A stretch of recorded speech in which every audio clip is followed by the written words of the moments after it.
정수가, 이게 무슨 일이야? 갑자기 이혼 소송이라니? 재명의 당황한 목소리에 정숙은 차분하게 답했습니다. 당신이 한 일을 생각해봐.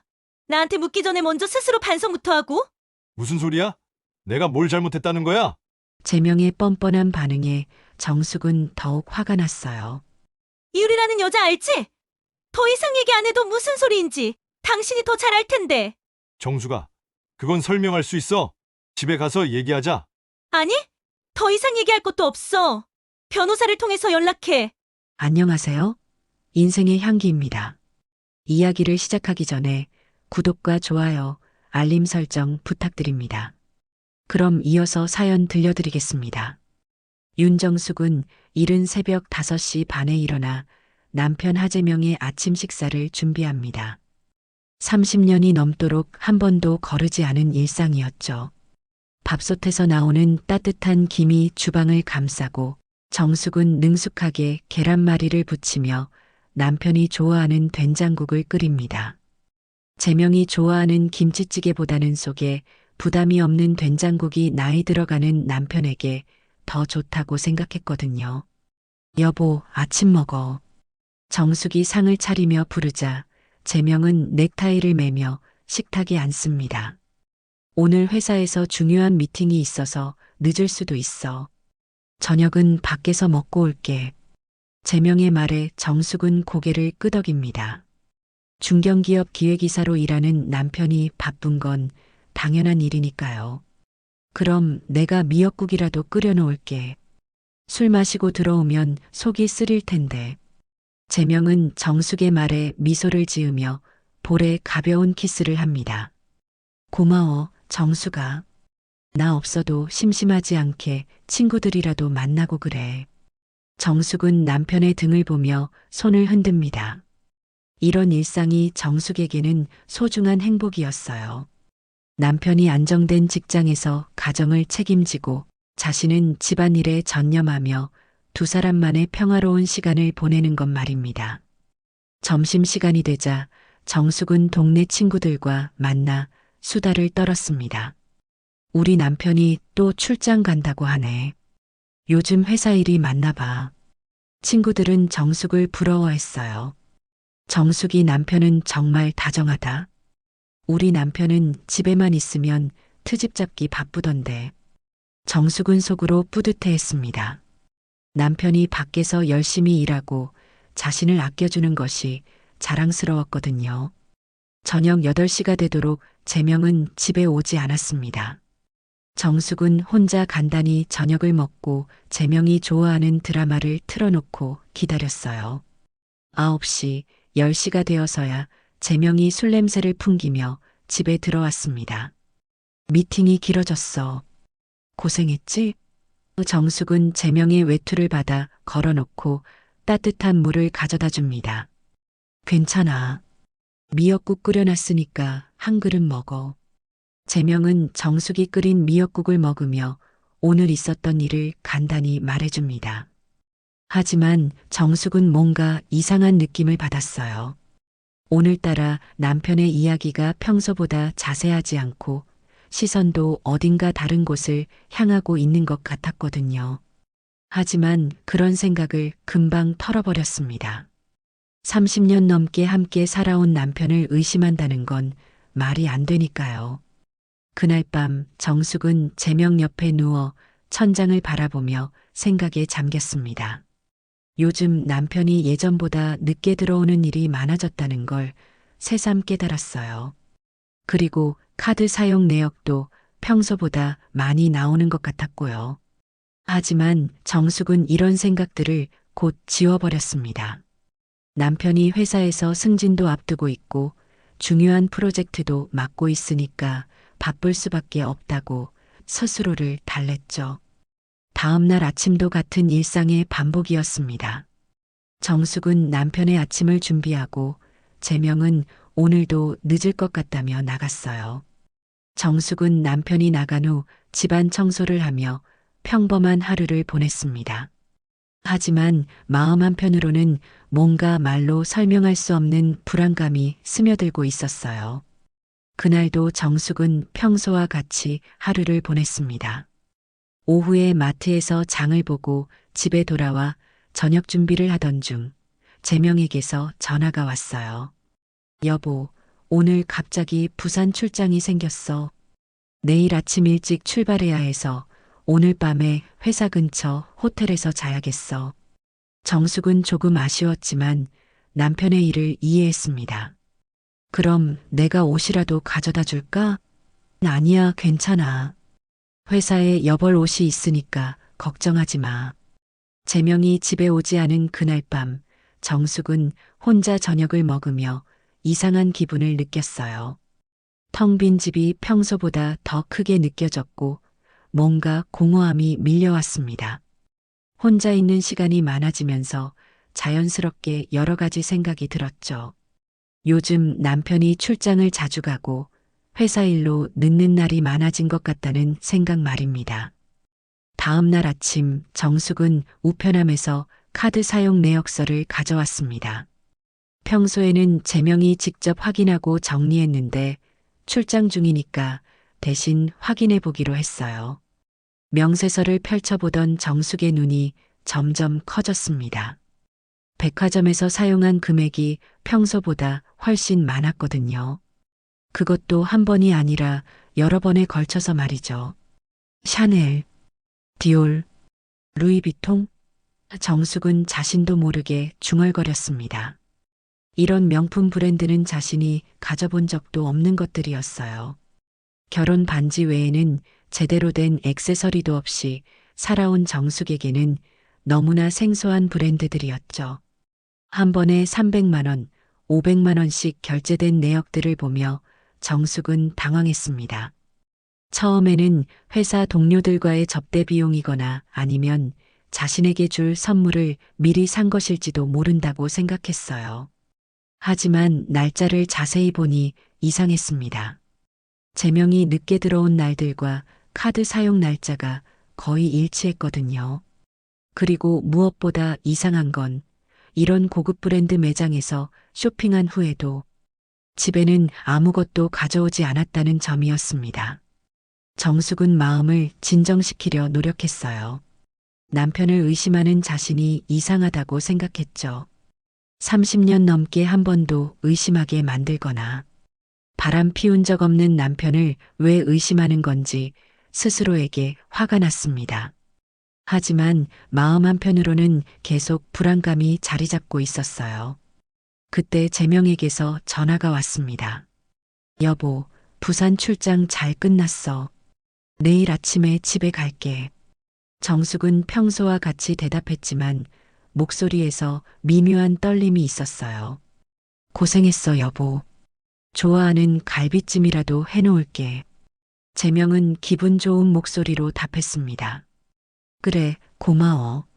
선물도 하나 샀으니까 기대해. 전화를 끊고 나서 정숙은 다시 명세서를 들여다봤습니다. 선물을 샀다는 재명의 말에 조금 안심이 되었지만 여전히 의문은 남아 있었어요. 이렇게 비싼 브랜드에서 자신에게 선물을 사준다는 게 현실적으로 맞는 건지 의심스러웠거든요. 평소 재명은 실용적인 선물을 주는 편이었는데 갑자기 명품을 사준다는 게 어색했습니다. 다음 날 오후 재명이 집에 돌아왔습니다. 정숙은 남편을 반갑게 맞이했어요. 출장 갔다 오느라 고생 많았어. 선물은 뭘 사왔는지 궁금하네. 재명은 잠시 당황하는 기색을 보이더니 가방에서 작은 상자를 꺼냈습니다. 이거 부산에서 유명한 액세서리 브랜드라고 하던데. 정숙이 상자를 열어보니 그저 그런 목걸이가 들어있었어요. 명세서에 찍힌 고급 브랜드들과는 전혀 다른 수준의 선물이었죠. 그 순간 정숙은 확신했습니다. 뭔가 이상하다는 걸 말이에요. 남편이 거짓말을 하고 있다는 걸 직감적으로 알았어요. 하지만 바로 추궁할 수는 없었습니다. 혹시 자신의 의심이 틀렸을 수도 있고 무엇보다 30년 넘게 쌓아온 신뢰를 한순간에 무너뜨릴 수는 없었거든요. 그날 밤 정숙은 잠들지 못하고 천장을 바라보며 생각했습니다. 남편을 믿고 싶었지만 명세서의 내용과 오늘 받은 선물 사이의 간극이 너무 컸어요. 이제 정숙은 선택의 기로에 서게 되었습니다. 계속 모른 척하며 살아갈 것인가 아니면 진실을 알아볼 것인가 하는 선택 말이죠. 이틀 후 정숙은 용기를 내서 재명에게 물어봤습니다. 여보, 요즘 카드 사용 내역을 보니까 백화점에서 쓴 금액이 좀 많던데 혹시 뭔가 특별한 일이 있는 건가? 재명은 순간 표정이 굳었다가 금세 웃음을 지었어요. 아, 그거 회사 후배들이랑 회식할 때 선물 좀 사준 거야. 요즘 젊은 애들은 브랜드를 좋아하잖아. 그리고 부장님 딸 결혼식 축의금도 좀 비싸게 준 것도 있고. 정숙은 남편의 설명을 들으며 고개를 끄덕였지만 마음 한편으로는 여전히 의심이 남아 있었어요. 후배들 선물치고는 너무 비싸고 결혼식 축의금을 백화점에서 쓸 이유도 없었거든요. 하지만 더 이상 추궁하기는 어려웠습니다. 남편이 불쾌해할 것 같았고 자신이 너무 의심 많은 아내가 되는 것 같았어요. 그 후 며칠 동안 정숙은 평소와 같이 지내려고 노력했습니다. 하지만 남편의 행동을 자연스럽게 관찰하게 되었어요. 재명이 늦게 들어오는 날이 정말 많아졌고 전화를 받을 때도 다른 방으로 가서 받는 일이 늘었습니다. 그리고 무엇보다 이상한 건 남편이 스마트폰을 예전보다 훨씬 자주 들여다본다는 것이었어요. 어느 날 저녁 재명이 샤워를 하는 동안 정숙은 무심코 남편의 휴대폰을 보게 되었습니다. 잠금 해제를 할 생각은 없었지만 화면에 뜬 메시지 알림이 눈에 들어왔어요. 유리라는 이름으로 온 메시지였는데 내용 중 오늘도 고마웠어요. 라는 부분이 보였습니다. 정숙의 심장이 쿵쾅거렸어요. 회사 후배 중에 유리라는 이름의 여자가 있다는 건 들어본 적이 없었거든요. 정숙은 그 순간 모든 것이 연결되는 것 같았습니다. 늦게 들어오는 것, 명품 브랜드에서의 카드 사용, 그리고 이 메시지까지. 하지만 여전히 확신할 수는 없었어요. 혹시 정말로 회사 후배일 수도 있고 자신이 너무 예민하게 반응하는 걸 수도 있었거든요. 다음 날 정숙은 동네 친구 미경과 만나 이야기를 나눴습니다. 미경은 정숙보다 몇 살 어리지만 세상 경험이 많은 친구였어요. 미경아, 혹시 남편이 이상하게 행동하면 어떻게 해야 할까? 정숙의 조심스러운 질문에 미경은 눈을 똑바로 쳐다봤습니다. 정숙아, 무슨 일이야? 재명이 오빠가 뭔가 이상해. 정숙은 망설이다가 최근에 느꼈던 의심들을 털어놓았어요. 카드 사용 내역, 늦게 들어오는 것, 그리고 어젯밤 본 메시지까지. 미경은 심각한 표정으로 들었습니다. 정숙아, 이건 그냥 넘길 일이 아닌 것 같아. 요즘 남자들이 나이 들어서 바람 피우는 경우가 많다던데. 정확히 알아보는 게 좋겠어. 하지만 혹시 내가 잘못 생각한 거라면 어떡해? 30년 넘게 함께 살아온 남편을 의심한다는 게. 정숙의 말에 미경이 손을 잡았습니다. 정숙아, 내가 평소에 얼마나 신중한 사람인지 나도 알아. 그런 내가 이런 말을 한다는 건 뭔가 정말 이상하다는 뜻이야. 확실히 해두는 게 나중에 더 큰 상처를 받지 않는 방법일 수도 있어. 미경의 말에 정숙은 마음의 결정을 내렸습니다. 더 이상 추측만 하고 있을 수는 없었어요. 진실이 무엇인지 정확히 알아야 했습니다. 그래야 앞으로 어떻게 살아갈지 결정할 수 있을 테니까요. 그날 오후 정숙은 인터넷을 검색해서 사설 탐정 사무소 정보를 찾아봤습니다. 처음에는 이런 일을 하는 자신이 이상하게 느껴졌지만 진실을 알아야 한다는 마음이 더 컸어요. 여러 곳을 비교해 본 후 평판이 좋고 신뢰할 만한 곳을 찾아 전화를 걸었습니다. 안녕하세요. 혹시 남편 뒤를 캐는 일도 하시나요? 정숙의 떨리는 목소리에 상대방은 친절하게 답했습니다. 네, 그런 의뢰를 많이 받습니다. 직접 오셔서 상담받으시는 게 좋을 것 같은데요. 내일 오후 시간 괜찮으시면 한번 뵙죠. 전화를 끊고 나서 정숙은 한동안 멍하니 앉아 있었습니다. 자신이 정말로 이런 일을 하고 있다는 게 믿기지 않았어요. 하지만 더 이상 모른 척하고 살 수는 없었습니다. 30년 넘게 믿어온 남편이 정말로 자신을 배신했는지 아니면 자신의 착각이었는지 확실히 알아야 했어요. 그날 밤 재명이 평소보다 늦게 들어왔습니다. 미안, 회사 일이 좀 늦어져서. 정숙은 남편을 바라보며 복잡한 심정을 느꼈어요.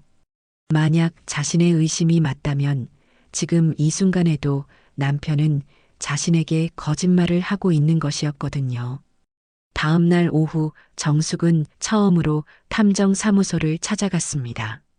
강남 한복판의 조용한 건물 10층에 위치한 곳이었어요. 사무실 안은 생각보다 깔끔하고 전문적인 분위기였습니다. 탐정 박수진은 50대 초반의 차분한 여성이었어요. 어떤 일로 오셨는지 편하게 말씀해 주세요. 정숙은 떨리는 목소리로 자신의 상황을 설명했습니다. 남편의 이상한 행동, 카드 사용 내역, 그리고 수상한 메시지까지. 박수진은 차분히 들으며 메모를 했어요. 대략적인 상황은 이해했습니다. 보통 이런 경우 일주일 정도 미행하면 확실한 결과가 나와요. 비용은 100만 원 정도 들 것 같습니다. 정말로 확실히 알 수 있을까요? 정숙의 조심스러운 질문에 박수진이 고개를 끄덕였습니다. 네, 요즘은 기술이 발달해서 확실한 증거를 수집할 수 있어요. 다만 결과가 좋지 않을 수도 있다는 점은 각오하셔야 합니다.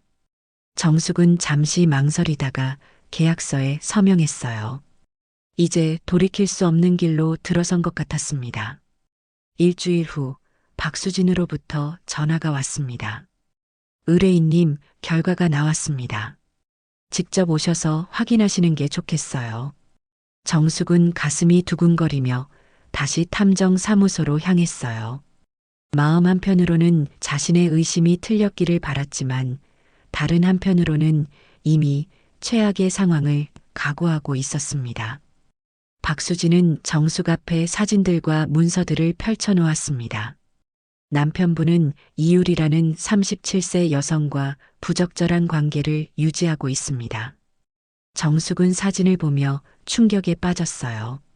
재명이 젊은 여성과 호텔에 들어가는 모습, 백화점에서 명품을 사주는 모습, 그리고 친밀하게 식사하는 모습들이 또렷하게 찍혀 있었거든요.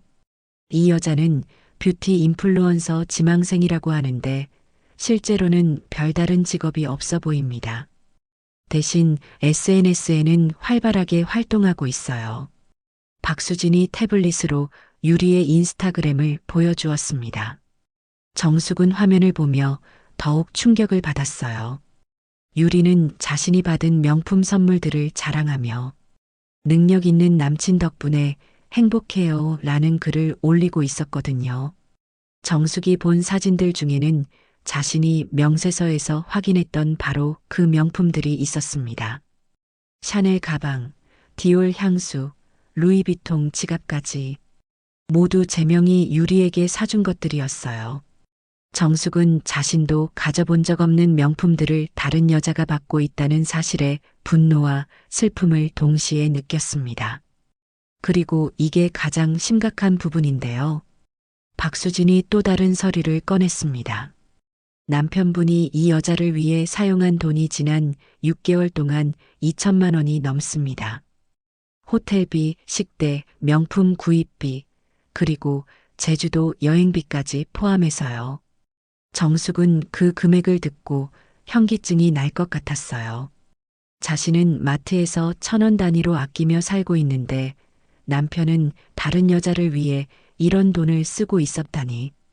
박수진은 정숙의 충격을 이해한다는 듯 물을 건네주었습니다. 힘드시겠지만 이제 어떻게 하실지 결정하셔야 합니다. 법적 대응을 하실 건지 아니면 다른 방법을 택하실 건지요. 정숙은 한참 동안 말을 하지 못했어요. 30년 넘게 쌓아온 믿음이 한순간에 무너지는 기분이었습니다. 더 조사할 것이 있을까요? 정숙의 질문에 박수진이 고개를 끄덕였습니다. 만약 더 확실한 증거가 필요하시다면 좀 더 자세한 조사를 할 수 있어요. 특히 재정적인 부분에서 더 문제가 있을 수 있습니다.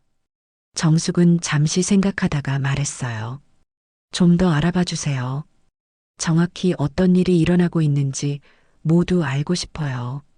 그날 밤 정숙은 재명이 평소와 같이 들어와 저녁을 먹는 모습을 보며 복잡한 심정을 느꼈습니다.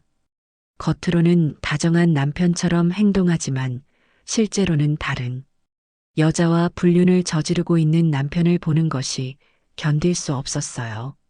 하지만 아직 어떻게 대응할지 결정하지 못했기 때문에 평소와 같이 행동할 수밖에 없었습니다. 여보, 오늘 하루 어땠어? 재명의 질문에 정숙은 억지로 웃음을 지었습니다. 그냥 그랬어. 집안일 좀 하고 친구들이랑 차도 마시고. 재명은 고개를 끄덕이며 텔레비전을 켰어요. 정숙은 남편의 옆모습을 보며 생각했습니다. 이 사람이 정말로 자신이 알던 그 남편이 맞는지 아니면 처음부터 자신이 모르고 있었던 것인지 말이에요. 며칠 후 박수진으로부터 또 다른 충격적인 소식이 전해졌습니다. 더 심각한 문제를 발견했습니다. 내일 오후에 다시 만나시죠. 정숙은 전화를 끊고 불안한 마음으로 하루를 보냈어요. 이미 충분히 충격적인 진실을 알았는데 더 심각한 문제가 있다는 것이 믿기지 않았습니다. 다음 날 오후 정숙은 무거운 발걸음으로 탐정사무소로 향했습니다. 박수진의 표정이 평소보다 더 심각해 보였어요. 앉으세요. 오늘 말씀드릴 내용이 좀 충격적일 수 있습니다. 정숙은 가슴을 졸이며 의자에 앉았습니다. 이미 남편의 불륜 사실만으로도 충분히 힘들었는데 더 나쁜 소식이 있다는 게 믿기지 않았어요.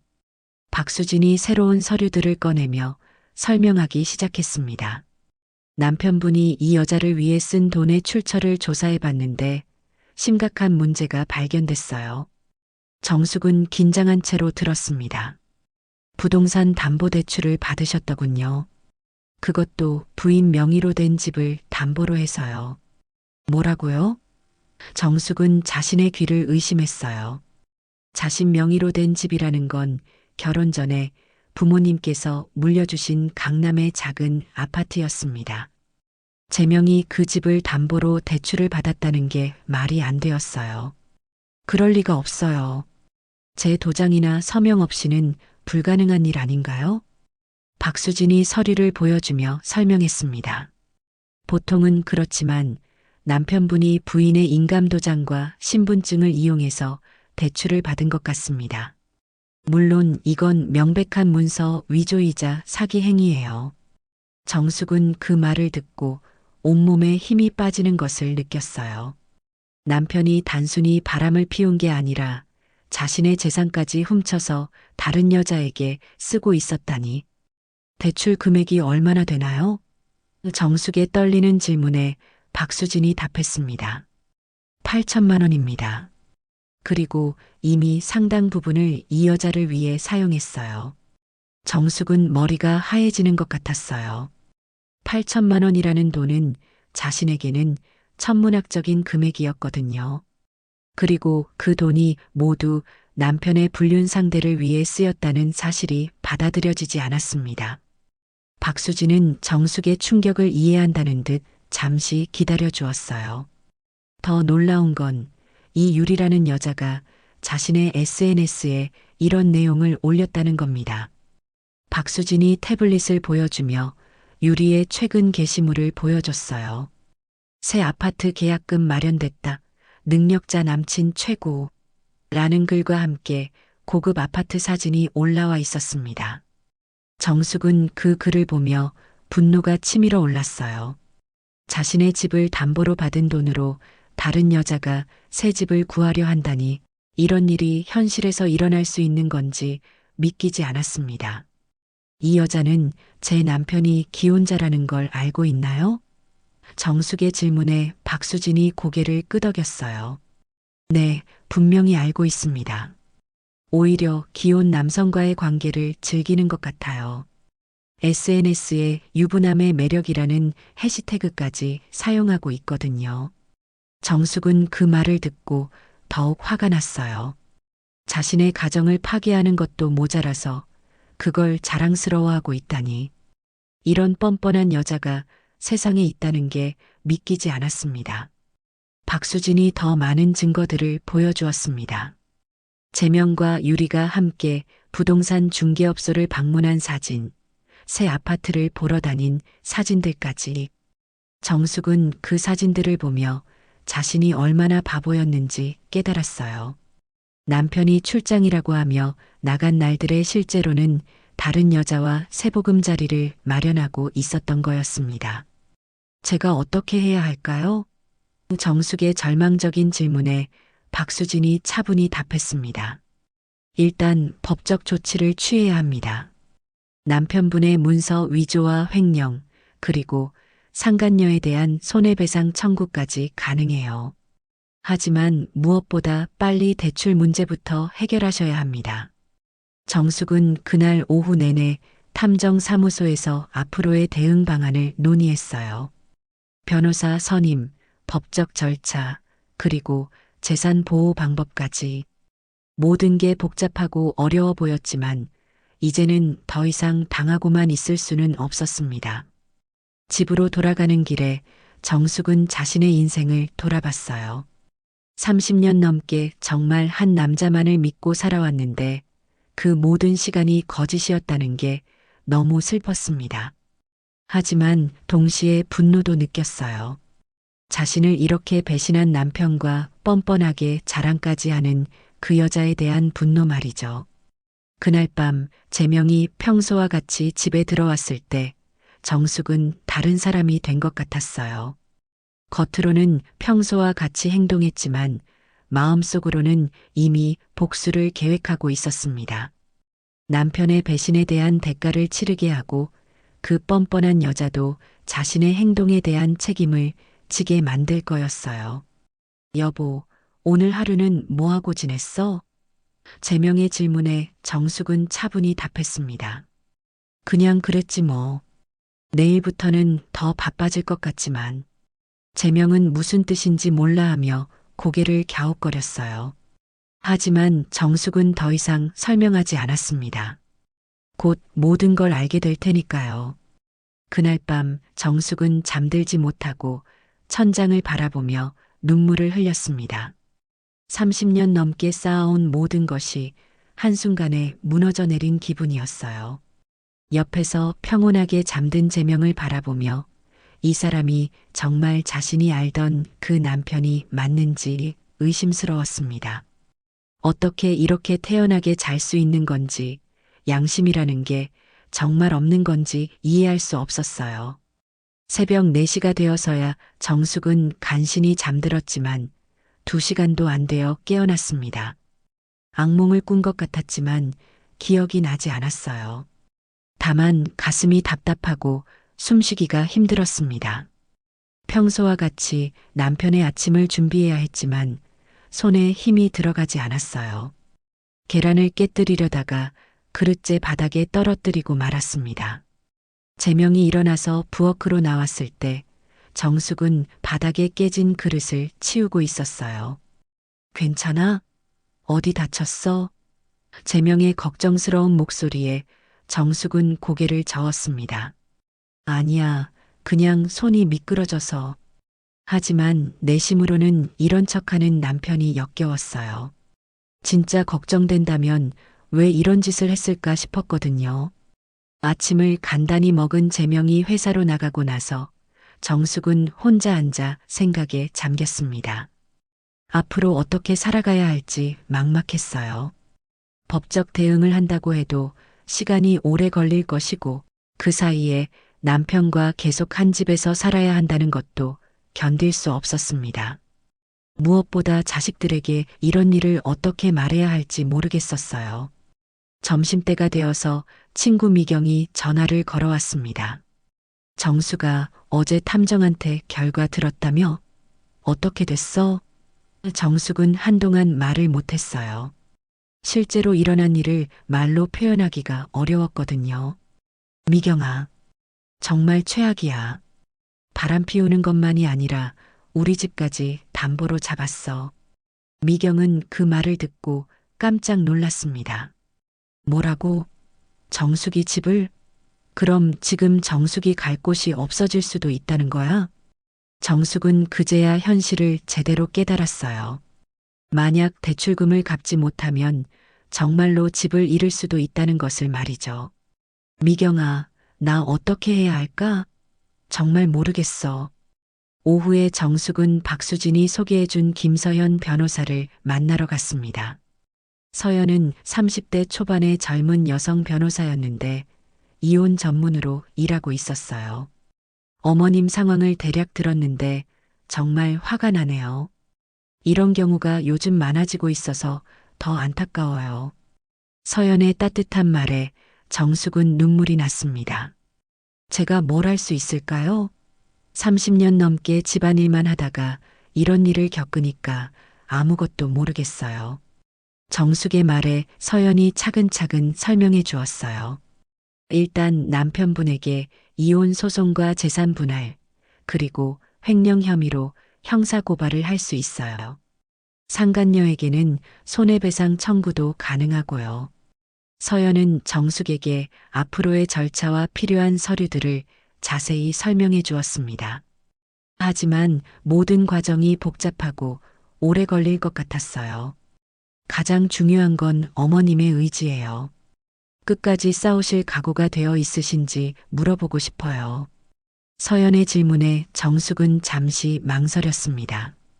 전 평생 싸움이라는 걸 해본 적이 없어요.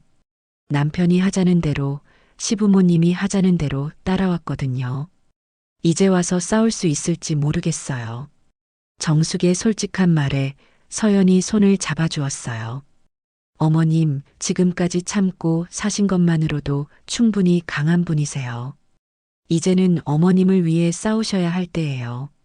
집으로 돌아오는 길에 정숙은 버스 창문으로 밖을 바라보며 생각했습니다. 정말로 싸울 수 있을까? 평생 순종적으로 살아온 자신이 이제 와서 남편과 맞서 싸울 수 있을까? 두려움과 불안감이 밀려왔어요. 하지만 동시에 분노도 느꼈습니다. 이대로 당하고만 있을 수는 없다는 마음도 들었고요. 그날 저녁 재명이 늦게 들어왔습니다. 미안, 오늘도 야근이었어. 재명의 말에 정숙은 더 이상 믿지 않았어요. 야근이 아니라 그 여자와 만나고 온 거라는 걸 알고 있었거든요. 고생했어. 저녁은? 응, 회사에서 먹었어. 재명이 샤워를 하는 동안 정숙은 남편의 휴대폰을 받습니다. 이번에는 용기를 내서 비밀번호를 눌러봤어요.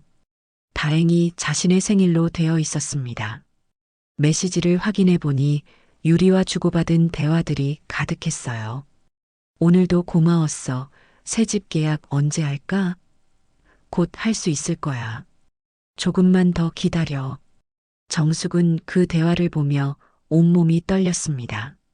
정말로 자신의 집을 담보로 다른 여자의 새 집을 마련해 주려고 하고 있었던 거예요. 이런 일이 현실에서 일어날 수 있다는 게 믿기지 않았습니다. 자신이 이렇게 바보였나 싶어서 자괴감이 들었어요. 그날 밤 정숙은 결심을 굳혔습니다. 더 이상 참고 있을 수 없었어요. 내일부터는 진짜 싸움을 시작하기로 했습니다. 남편이 자신을 우습게 본 대가를 치르게 하고 그 뻔뻔한 여자도 후회하게 만들 거였어요. 30년 넘게 쌓인 분노가 한꺼번에 폭발하는 것 같았습니다. 다음 날 아침 정숙은 평소보다 일찍 일어나 남편의 아침을 준비했습니다. 하지만 이번에는 다른 마음가짐이었어요. 마지막으로 해주는 아침 식사라는 생각으로 정성껏 준비했습니다. 재명은 평소와 같이 식탁에 앉아 아침을 먹었지만 정숙의 표정이 어딘지 다르다는 걸 눈치채지 못했어요. 여보, 오늘도 늦을 것 같아. 중요한 프레젠테이션이 있어서. 재명의 말에 정숙은 차분히 고개를 끄덕였습니다.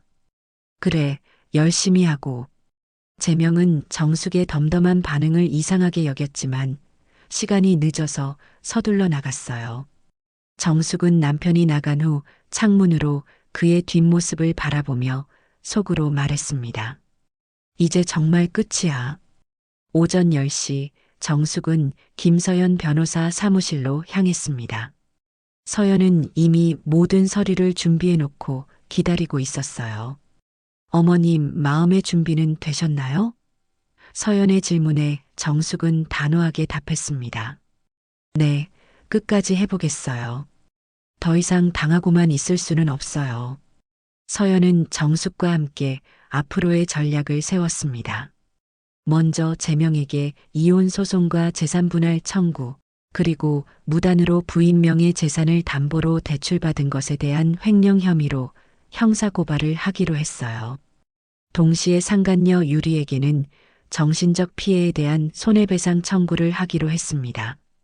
상간녀 손해배상 청구 금액은 어느 정도로 할까요? 서연의 질문에 정숙은 잠시 생각했어요. 남편이 그 여자를 위해 쓴 돈이 2천만 원이 넘는다고 하셨죠?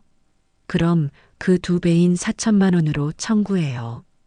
그리고 제 정신적 피해는 돈으로 계산할 수 없지만 최소한 그 정도는 받아야 한다고 생각해요. 서연은 정숙의 의지를 보며 놀랐습니다. 처음 상담 왔을 때의 소극적인 모습과는 완전히 달라져 있었거든요. 좋습니다. 그럼 오늘 오후에 바로 소장을 작성해서 접수하겠어요. 그리고 남편분께는 내일 서류가 전달될 예정입니다. 정숙은 법원에서 서류를 접수하고 나서 이상한 기분을 느꼈어요. 후련하면서도 두려웠습니다. 이제 정말로 돌이킬 수 없는 길로 들어선 것 같았거든요. 하지만 후회는 없었어요. 오히려 왜 진작 이런 결정을 내리지 못했나 싶었습니다. 그날 오후 정숙은 탐정 박수진과 만나 유리의 최근 동향을 확인했습니다. 이 여자가 어제 또 SNS에 올린 글을 보세요. 박수진이 보여준 화면에는 유리가 고급 레스토랑에서 찍은 사진과 함께 곧 새 집으로 이사 간다. 인생 최고의 순간 이라는 글이 올라와 있었어요. 정숙은 그 글을 보며 분노가 치밀어 올랐습니다. 자신의 집을 담보로 받은 돈으로 새 집을 구하려고 하면서 그걸 SNS에 자랑까지 하다니. 이 여자 직장은 어디인가요? 정숙의 질문에 박수진이 답했어요. 특별한 직장은 없고 가끔 화장품 홍보 모델 일을 하는 정도예요. 수입은 거의 남편분께 의존하고 있습니다. 그럼 손해배상 청구를 받으면 낼 능력이 있을까요? 글쎄요, 본인 명의로 된 재산은 별로 없어 보여요. 하지만 남편분께 받은 명품들이 상당하니까 그것들을 처분하면 어느 정도는 가능할 것 같습니다. 박수진의 말에 정숙은 냉소적으로 웃었어요. 자신이 평생 가져보지 못한 명품들을 처분해서 배상금을 내라니 아이러니했습니다. 다음 날 오후 재명에게 법원 서류가 전달되었습니다. 재명은 회사에서 급하게 집으로 전화를 걸어왔어요. 정수가, 이게 무슨 일이야? 갑자기 이혼 소송이라니. 재명의 당황한 목소리에 정숙은 차분하게 답했습니다. 당신이 한 일을 생각해봐. 나한테 묻기 전에 먼저 스스로 반성부터 하고. 무슨 소리야? 내가 뭘 잘못했다는 거야? 재명의 뻔뻔한 반응에 정숙은 더욱 화가 났어요. 이율이라는 여자 알지? 내 집을 담보로 대출받아서 그 여자한테 쓴 돈이 얼마인지.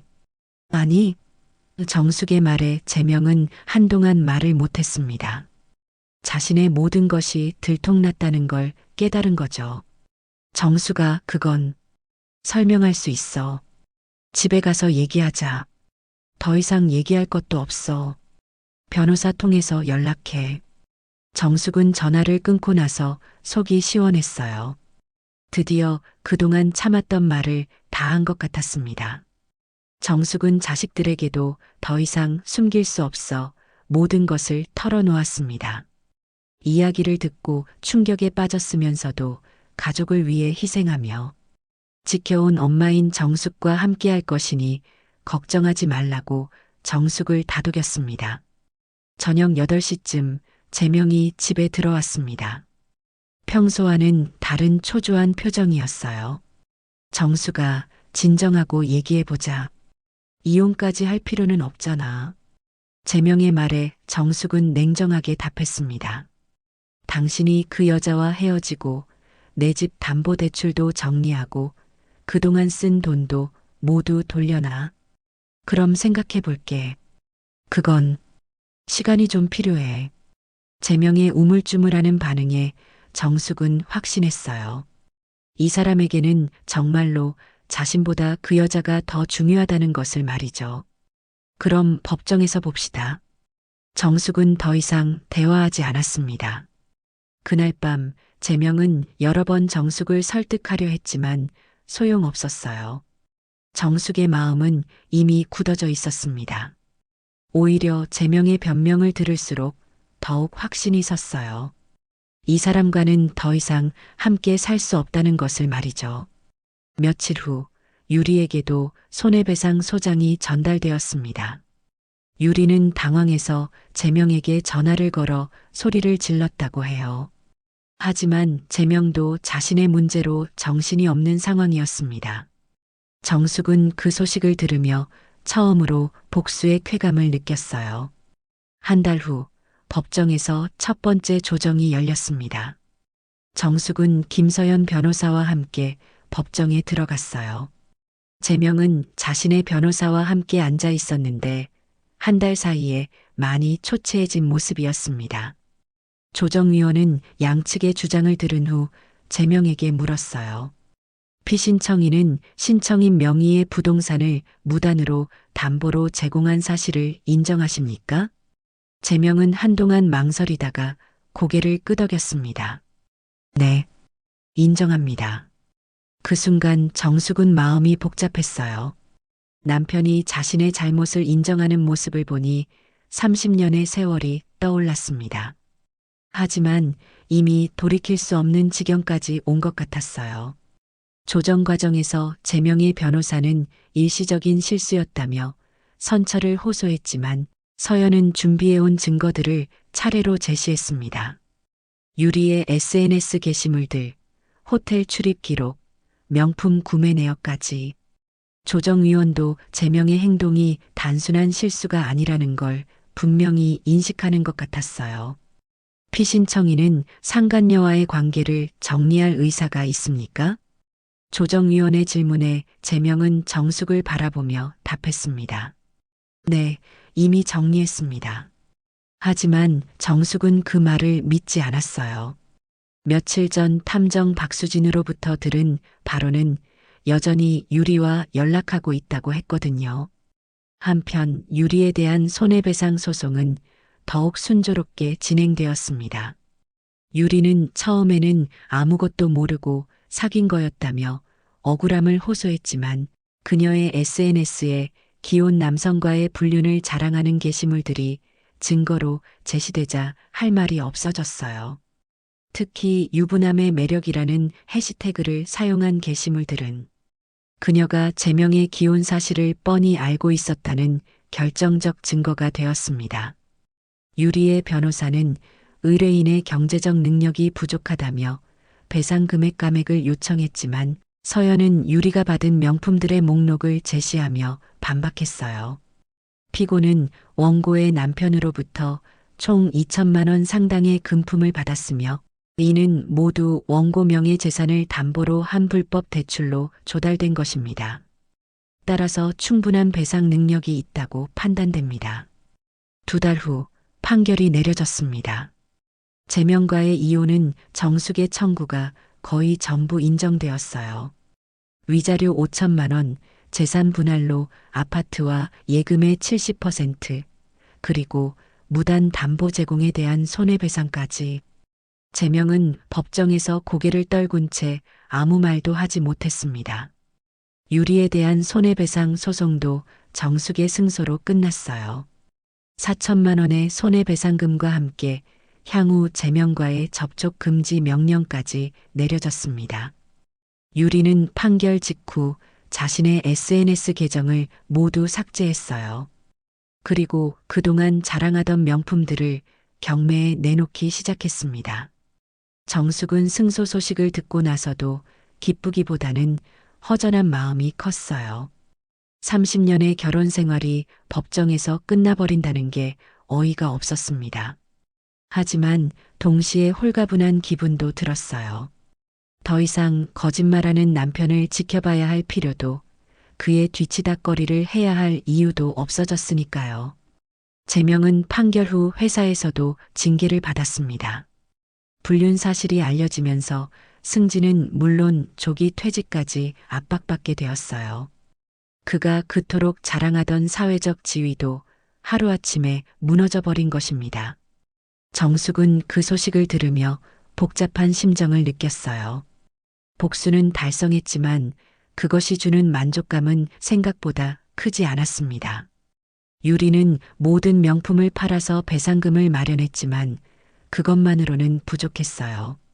결국 부모에게 도움을 요청해야 했고 그 과정에서 가족들에게도 모든 진실이 알려졌습니다. SNS에서 화려한 생활을 자랑하던 그녀는 하루아침에 모든 것을 잃게 되었어요. 6달 후 정숙은 새로운 생활을 시작했습니다. 김서연 변호사의 제안으로 법무법인에서 사무일을 맡게 되었어요. 나이가 많아서 걱정했지만 정숙의 성실함과 책임감을 높이 평가받았습니다. 어머님 같은 분이 더 많아졌으면 좋겠어요. 자신의 권리를 당당히 찾으시는 모습이 정말 멋있어요. 서연의 말에 정숙은 처음으로 진심으로 웃을 수 있었어요. 새로운 직장에서 일하면서 정숙은 자신도 몰랐던 능력을 발견했습니다. 서류 정리나 고객 상담에서 뛰어난 실력을 보였고, 특히 비슷한 처지의 여성들을 상담할 때는 누구보다 공감하고 위로해 줄 수 있었어요. 저도 같은 일을 겪었거든요. 힘들겠지만 포기하지 마세요. 분명히 길이 있을 거예요. 어느 날 오후 정숙은 백화점에서 쇼핑을 하다가 우연히 유리를 마주쳤습니다. 예전의 화려한 모습은 찾아볼 수 없었고 수수한 옷차림에 화장도 진하지 않았어요. 유리는 정숙을 알아보고 당황했지만 정숙은 담담하게 그녀를 바라봤습니다. 안녕하세요. 정숙이 먼저 인사하자 유리는 고개를 숙였어요. 죄송합니다. 정말 죄송해요. 유리의 진심 어린 사과에 정숙은 마음이 조금 누그러졌습니다. 이제 다 지난 일이에요. 앞으로는 좋은 사람 만나서 행복하게 사세요. 정숙의 말에 유리는 눈물을 글썽였어요. 그날 저녁 정숙은 자신의 작은 아파트에서 혼자 저녁을 먹으며 생각했습니다. 처음에는 복수가 목적이었지만 결국 자신이 얻은 것은 새로운 인생이었어요. 30년 넘게 남의 뒤치다꺼리만 하며 살았지만 이제는 자신을 위해 살 수 있게 되었습니다. 창밖으로 보이는 석양을 바라보며 정숙은 미소 지었어요. 비록 쉽지 않은 길이었지만 자신의 존재 가치를 다시 찾게 된 것 같았습니다. 김서현과 함께 새로운 프로젝트도 준비하고 있었고 앞으로 할 일들이 기대되었어요. 정숙은 그날 밤 일기를 썼습니다. 오늘로 정말 새로운 인생이 시작된 것 같다.